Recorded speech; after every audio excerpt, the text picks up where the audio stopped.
Hello, everybody, and welcome to episode number 1 of Goodies Grade 8 in video form. For all those that have been reading over the past week and a half, thank you. I've taken some reflection. I've heard my mannerisms and everything will be greatly appreciated on video. So here we are for episode number 1. We're going to go through the 8 biggest topics of last week in 8 minutes, averaging about 1 minute per topic, unless I get a little heated on one or two. We'll start with the football games this past weekend. The first one, the Texans lost 34-10 to the Baltimore Ravens. What a year for CJ Stroud. It was amazing, but man, the Baltimore Ravens are wagging. It was insane to watch. Lamar played with his food the whole first half. The old narrative of Lamar can't throw was kind of out there for a little bit. And then they came back in the second half, ran the football down their throat. I don't know why the Texans aren't covering him on RPO.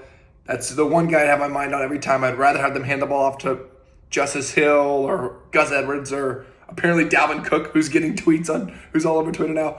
I'd rather have them hand it off to whoever it is than keep it with Lamar Jackson. He sucked the first half. He came back and played well the second half. The Texans had the punt return, had a little bit of hope, and didn't make the most of the moment. In the second game that night, the San Francisco Niners barely squeaked past the Green Bay Packers there in a rainy San Francisco. The only thing to say is you better hope it doesn't rain on Brock Purdy next week in the NFC Championship game. He stands no chance if there's any sort of weather.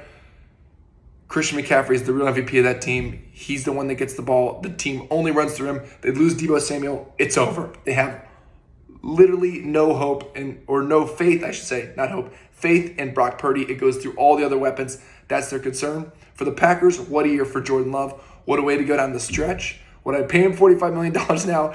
I don't think so. I think you need to see a little more out of him. But it was definitely cool to see how far he came throughout the year. Carlson, me and my friend Jack Schneider were on you all year.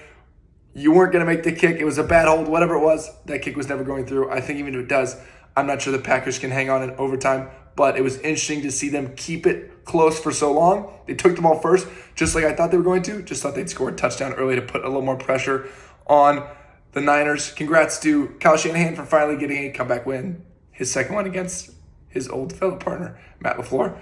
In the third game, the first game on Sunday, the Detroit Lions beat the Tampa Bay Buccaneers. Let's go, Detroit. Awesome for you guys. Super cool to see a city that's been through so much with their sports town to win a nice game. They've also been to more NFC championships now than the Dallas Cowboys this century. You're welcome, Dallas fans and Texas people out there. Jared Goff, seen his name chanted. It's an amazing thing to see. So cool to see how far he's come. He's really taken over this team. He dishes out to his weapons perfectly. He's been minimizing mistakes. It's been making a big difference. That defense has stepped up here now in the playoffs. They're taking ownership. Aaron Glenn is doing an amazing job with them. They've held teams to 20 to 23 points, which is pretty good. I think that offense can score 28 most games. They're in good shape if they can keep doing that. We'll see if they can do it against San Francisco. For Baker Mayfield, what a run. Cool to see him able to earn a contract this year, probably from the Buccaneers. He surprised me. He played really well against the Eagles last week and was able to hang in there this week. The pick at the end was bad, but what are you going to do? It was quite the year for the Tampa Bay Buccaneers. The last game, the big game, the Chiefs versus the Bills.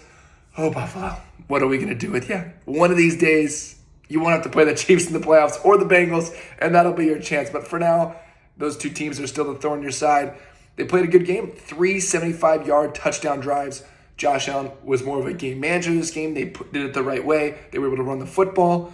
Then when at the end, the fake punt, I appreciate the Damar Hamlin moment, what they were looking for, or that there were 10 guys in the field, but what a horrible call. Punted away. That defense was going to have a chance to stop Mahomes. Mahomes wasn't being electric. He was going to have to drive a long ways, maybe at least home to a field goal. But luckily, the Chiefs gave it right back to him on the worst thing you can ever see in sports, which is the reach over on a non-crucial down for the touchdown. I don't know how else to say this or how many times I have to get this through. Stop reaching over for the goal line unless it's fourth down or the very end of the game where there's no time left. Stop doing it. It's the worst thing in sports.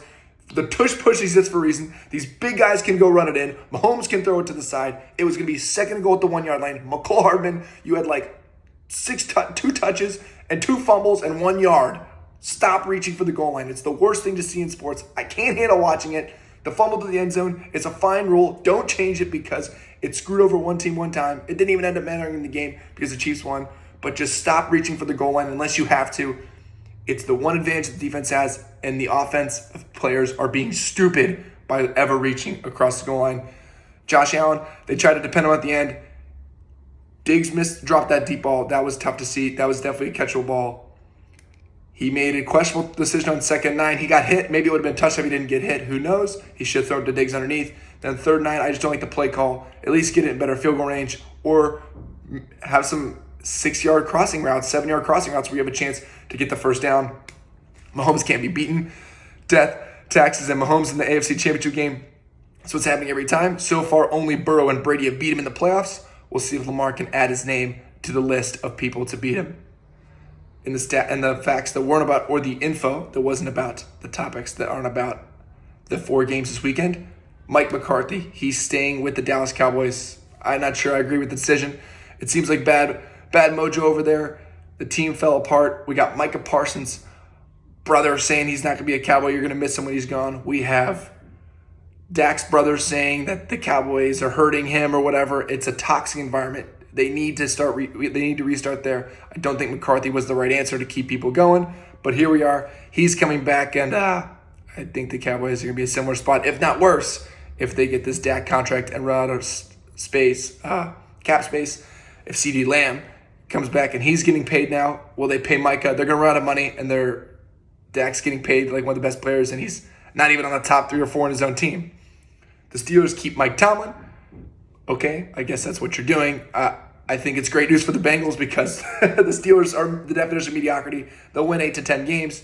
He'll continue to disappoint. They don't have a franchise quarterback. They're in no position to get a franchise quarterback.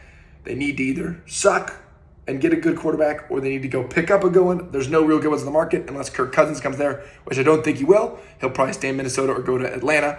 So I don't think that's what's going to happen. I think the Steelers are going to be the definition of mediocrity once again.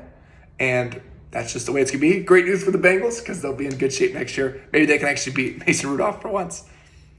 The 7th topic, Dan Orlovsky's list this week. Dan Orlovsky's been in his bag lately. He's been saying some egregious stuff, coming at people. I think he wants to be a coordinator in the NFL. That's why he's saying some of the stuff. I talked about it earlier this week.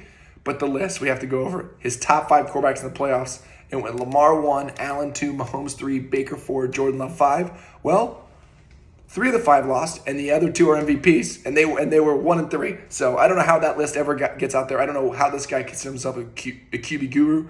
I mean, Love is young. It's his first postseason. Maybe throw him at 5. I don't think so. It's still not a great choice. Baker, it was more of a feel-good story than him being a top 5 quarterback. I don't know how you don't put Mahomes at 1 if he's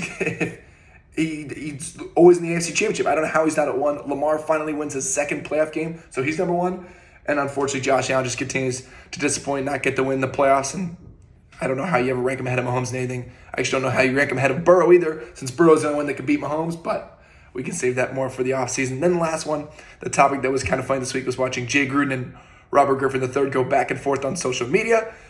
Jay Gruden was saying some savage comments. He wasn't the greatest coach in Washington when he was coaching RG3, but it was interesting to see them go back and forth, talk about racing a pigeon, referring to RG3 running against the Seahawks in Seattle one day. All started because Jay Gruden said, if I ever got my QB killed, I'm sorry. RG3 obviously got killed his fair share of time down there at FedEx Field and actually blew out his knee. So he took special offense to that, and it was rather funny to watch the two go back and forth and see what they all had to say. In the end, I like Jay Gruden's side. I'm not a huge RG3 fan. I think he's a bit dramatic and a little drama for national television, trying to make it all about himself. But here I am trying to make it all about myself. So maybe I'm just a mini RG3 in the making, minus the special QB talents and the ESPN platform. But other than that, just mini RG3 in the making. Thank you guys for listening. Hit episode 1 and see you guys next week. Hoo day.